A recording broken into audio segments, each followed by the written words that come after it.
early figurines discovered in Mohenjo-Daro and Harappa in the Indus Valley, which date back to before the Vedas, suggestively indicate that some form of yoga was practiced. Jan Y. Dyansky has given a lucid argument in his groundbreaking article, The Indus Valley Origin of a Yoga Practice, that the practice of withdrawing one's consciousness from the body has a long precedence and can be dated to long before the Vedas were finalized.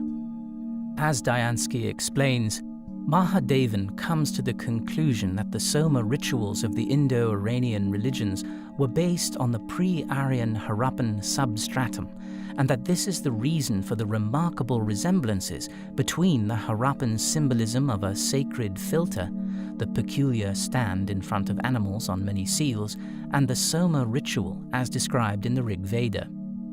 Although the Indus Valley civilization still holds many secrets, the evidence shows that some of its traditions survived and are still alive today. The system of yoga which originated in the Indus Valley has existed for more than 5,000 years and is now moving from being an Indian tradition to becoming the common property of all humanity.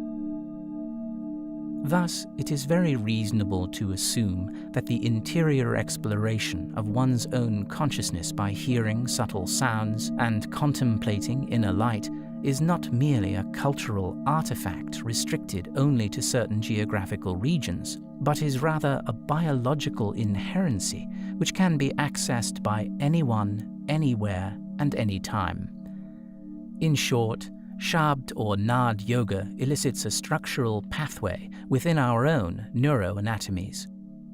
Yet, it is nevertheless evident that the evolution of this practice has cultural and historical variants that have developed over time. India spiritual systems in particular have defined and refined the technique and have given the most exhaustive treatment of the subject to the world. Given that listening to the inner sound to elevate one's consciousness is a structural potential within all human beings, and given that it most likely has a naturalistic origination, the question we wish to explore in the following sections is how the practice manifested over time in differing geographical regions. What we discovered in researching this from a historical and sociological perspective is that the modus operandi of concentrating on inner music seems to be invariably intertwined to the theology of the local region. In other words, Christianity's understanding of Shabd yoga, a term we will use loosely to mean simply any form of meditation that listens to the inner sound for concentration, is invariably explained in light of the Bible, whereas Sikhism's understanding is explained in light of the Sri Guru Granth Sahib.